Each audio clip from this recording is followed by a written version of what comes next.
நெஞ்சத்தை கில்லாதே நாளைக்கான எபிசோடில் என்ன நடக்க போகுதுன்னு பார்க்கலாம் வாங்க. என்னோட ரிவ்யூ பிடிச்சிருந்தா லைக் பண்ணுங்கள்.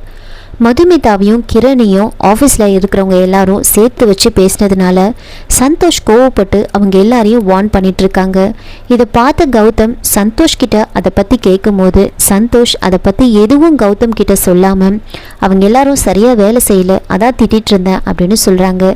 கௌதம் அவங்க எல்லாரையும் விசுவாசமாக இருக்க சொல்லிட்டு இப்போது நீயே விசுவாசமாக இல்லையே, நீயே என்கிட்ட பொய் சொல்கிற, நான் மனசு கஷ்டப்படுவேன் அப்படின்னு தானே சொல்லலை அப்படின்னு மனசுக்குள்ளே நினச்சிட்டு இருக்காரு.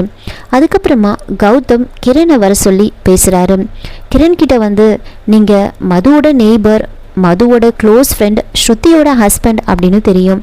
அதை தாண்டி இந்த வேலைக்கு நீங்கள் ஜாயின் பண்ணதுக்கப்புறமா நீங்கள் இந்த வேலைக்கு தகுதியானவரா அப்படின்னு நான் எதுவுமே விசாரிக்கலை, அதை பற்றி விசாரிக்கிறதுக்காக தான் வர சொன்னேன் அப்படின்னு சொன்னதுமே கிரண் வந்துட்டு என்ன சார் என்னாச்சு, நான் ஏதாவது தப்பு பண்ணிட்டேனா, என்னை மன்னிச்சிடுங்க அப்படின்னு சொல்ல உடனே கௌதம் நீங்கள் எந்த தப்பும் பண்ணலை, நான் தான் எல்லா தப்பும் பண்ணிட்டேன் அப்படின்னு சொல்கிறாங்க.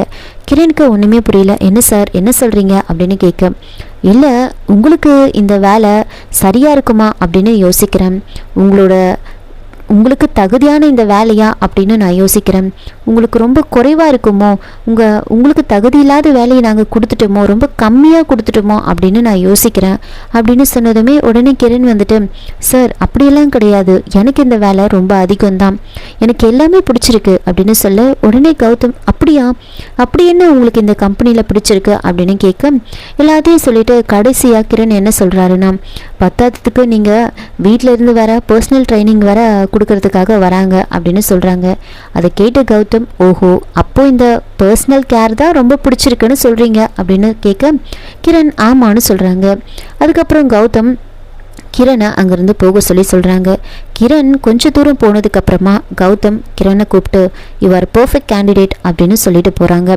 அதுக்கப்புறமா இதெல்லாம் அபிஷேக் பார்த்துட்ருக்காங்க. நாம் லெட்டரை அங்கே வச்சது நல்லா வேலை செய்யுது அப்படின்னு யோசிச்சுட்ருக்காங்க.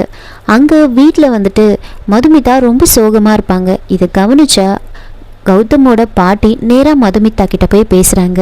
என்னம்மா என்னாச்சு, உனக்கும் கௌதமுக்கும் ஏதாவது பிரச்சனையா, நீங்கள் தீபாவளிக்கு அப்புறமா எப்படி இருந்தீங்க, இப்போ எப்படி இருக்கீங்க அப்படின்னு நான் நோட் பண்ணிட்டு தான் இருக்கேன், என்ன பிரச்சனை அப்படின்னு கேட்க மதுமிதா இல்லைன்னு சொல்லுவாங்க. இல்லை நான் கௌதமை நல்லாவே கவனிச்சிட்ருக்கேன், அவனுக்கு பர்சனலாக ஏதாவது பிரச்சனை வந்தால் மட்டும்தான் இப்படியெல்லாம் இருப்பான், என்னாச்சு, நீ கௌதம் கிட்ட ஏதாவது பொய் சொல்லிட்டியா அப்படின்னு கேட்டதுமே மதுமிதா கிரண் கூட இருந்தப்போ நான் வந்து ஃப்ரெண்டு வீட்டில் இருக்குன்னு சொன்னதெல்லாம் யோசிச்சு பார்த்து ஒரு மாதிரி ஆயிடுவாங்க. என்னம்மா நான் கேட்டுகிட்டே இருக்கேன், ஏன்னா கௌதம்க்கு பொய் சொல்கிறது சுத்தமாக பிடிக்காது, உன்னை கௌதம்க்கு ரொம்ப பிடிக்கும், தனக்கு பிடிச்சவங்க யாராவது பொய் சொன்னால் அதை அவனால் தாங்கிக்கவே முடியாது.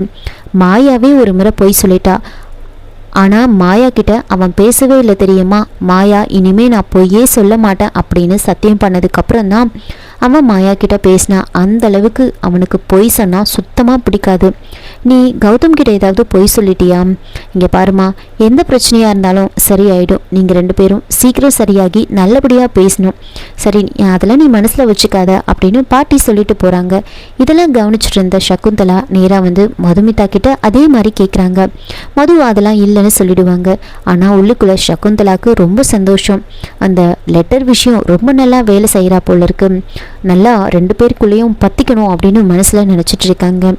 அங்கே ஆஃபீஸில் கௌதம் இப்படி பேசுகிறதெல்லாம் யோசித்து பார்த்து சந்தோஷுக்கு வந்து சந்தேகம் வருது. என்னாச்சு இவன் பேசுகிறதே சரியில்லையே அப்படின்னு யோசிச்சுக்கிட்டு மதுமிதாக்கு கால் பண்ணி கேட்குறாங்க, என்ன ஏதாவது பிரச்சனையா அப்படின்னு கேட்க அதெல்லாம் எதுவும் இல்லை அப்படின்னு சொல்கிறாங்க.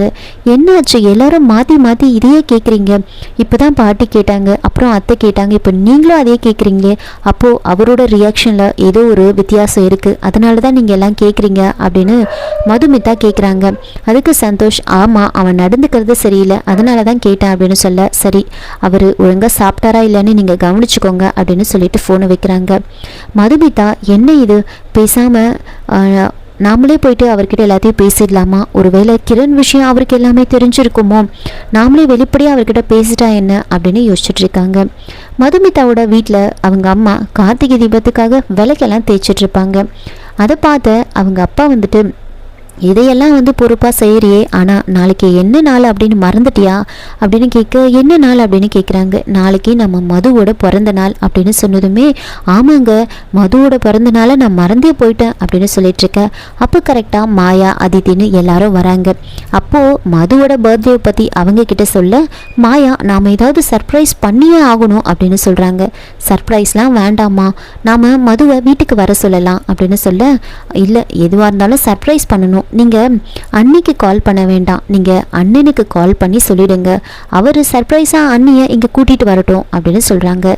சரின்னு கௌதம்க்கு கால் பண்ணுறாங்க. கௌதம்க்கு கால் பண்ணி, இந்த மாதிரி மதுக்கு நாளைக்கு பர்த்டே, அதனால் நீங்களும் மதுவும் இங்கே வீட்டுக்கு வந்துடுங்க, சர்ப்ரைஸாக நாம் கேக் கட் பண்ணலாம் அப்படின்னு சொல்ல, கௌதம் நல்லா யோசித்து பார்த்துட்டு, இல்லை செலிப்ரேஷன் அங்கே வேண்டாம், நீங்கள் எல்லாரும் வந்து நம்ம வீட்டுக்கு வந்துடுங்க, நான் எல்லாருக்கிட்டேயும் மனசை விட்டு பேசணும், நாளைக்கு ஒரு முக்கியமான நான் முடிவெடுக்கணும் அப்படின்னு சொல்ல, ரேணுகா வந்துட்டு அதை கேட்டுட்டு என்ன விஷயம் அப்படின்னு கேட்குறாங்க. அதெல்லாம் ஒன்றும் இல்லை, உங்கள் எல்லாருக்கிட்டேயும் மனசு விட்டு பேசணும்னு தோணுச்சு, அதனால் நாளைக்கு அங்கே செலிப்ரேஷன் வேண்டாம், பார்ட்டியை நம்ம வீட்டிலே வச்சுக்கலாம், நீங்கள் எல்லாருமே வந்து இங்கே வந்துடுங்க அப்படின்னு சொல்கிறாங்க.